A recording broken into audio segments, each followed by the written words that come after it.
the problem with me was I fought against that solitude and that isolation period for so long, and I had time frames where I was obedient in that, but I always found myself back outside of it before it was time.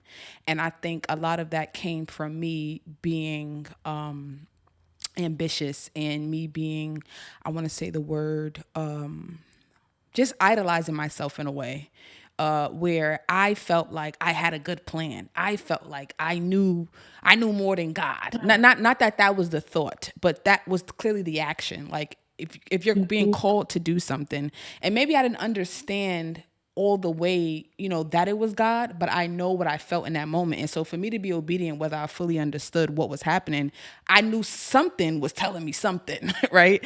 And so for me to continuously idolize myself in that way, to say, okay, I'm gonna create a plan, and I'm gonna create this, and I'm gonna create that, and I'm gonna go back out there and I'm gonna do this, and I'm creating this whole template of things that I'm like, I'm gonna use God's plan for my good and not his. Like, okay, now that I feel refreshed and I feel renewed, right? Because it was working, but God called it for a reason, and I was benefiting from it. But I'm thinking about the benefits was going towards what can I do with the benefits. Now that I feel this refreshness, now that these new ideas is coming, and all of these things that God was always going to do in the midst of that, I'm taking it and using it for myself.